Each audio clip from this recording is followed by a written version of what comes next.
You know that feeling when a song in a musical ends and you can feel that something has changed forever for the characters? That is the magic of a great theater song, and it's what separates it from almost everything you'll hear on the radio. Today, we're breaking down exactly what makes a song a musical theater song and why understanding that could change the way you write forever. Let's start with a little history, because the way we define a musical theater song today comes from a major shift in how musicals were made.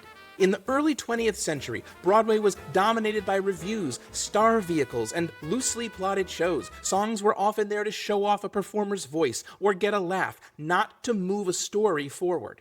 That started to change in 1927 with Showboat, music by Jerome Kern, lyrics by Oscar Hammerstein. For the first time in a Broadway hit, the songs were deeply tied to a serious narrative. They revealed character, advanced the plot, and reinforced the themes. But the real turning point came in 1943 with Rodgers and Hammerstein's Oklahoma, the birth of the book musical. Here, dialogue, song, and dance all worked together to tell a single, unified story. Songs didn't just happen. They were inevitable, integrated moments in the drama. Even dance sequences, like the Dream Ballet, advanced the plot. That integration became the model for American musical theater for decades to come, and it gave us the guiding principle that we're talking about today. In a musical, every song needs to move the story forward.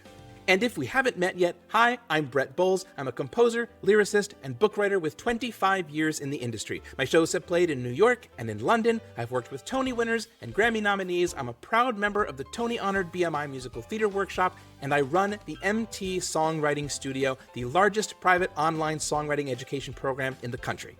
I also have a social media series called The MT with over 650,000 followers, including Emmy winners, Oscar winners, Grammy winners, Tony winners, and even a Pulitzer Prize winner, and I have spent a lot of my career helping songwriters like you tell better stories through song. Here's the simplest way to think about it.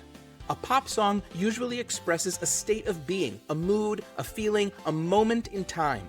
A musical theater song shows a change in that state of being.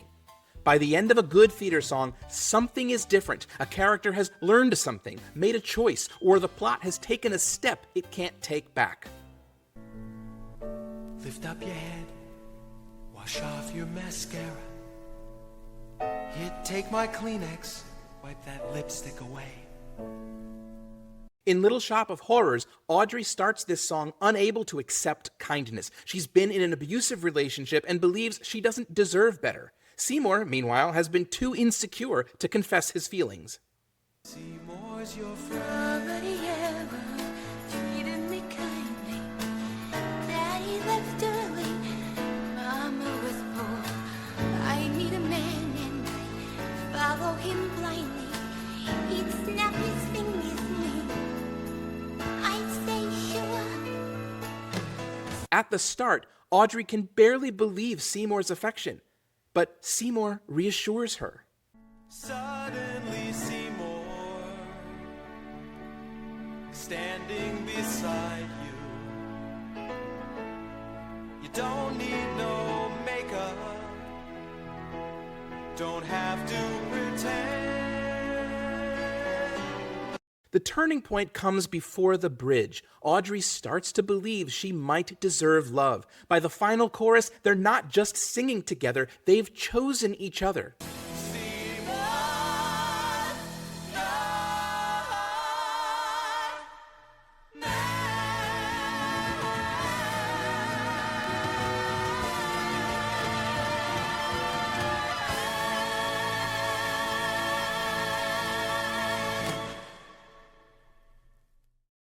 The song moves them from hesitation to emotional commitment. That's a dramatic shift, the kind that makes a song essential to the story.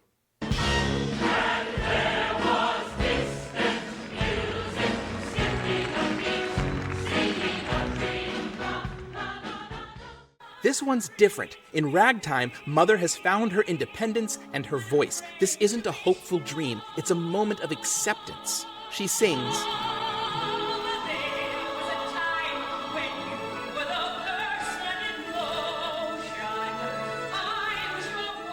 The change here is subtle but huge. She's not longing for the past. She's acknowledging she wouldn't return to it even if she could. That realization changes the emotional trajectory of the story.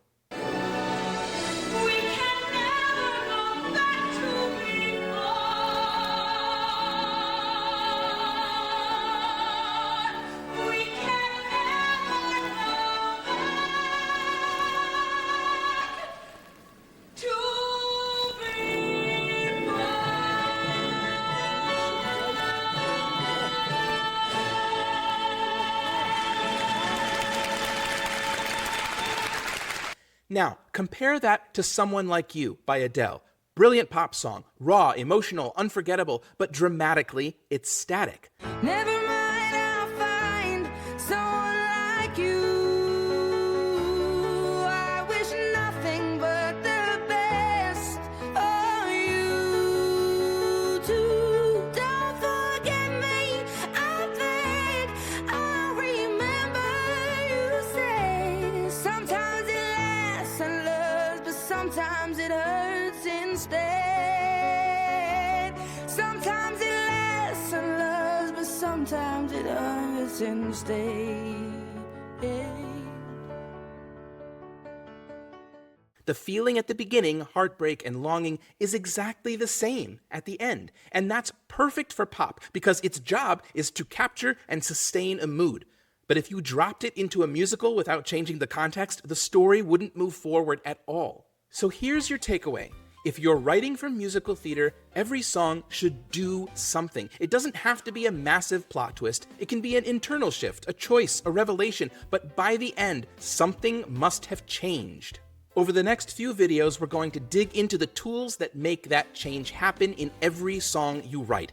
And if you want to actually try this with your own work, you can join my songwriting community. It's where writers get feedback from me, challenges, and real-world skills for writing songs that work on stage. The link is in the description. I would love to see you there. Thanks for watching, and I'll see you on the next one.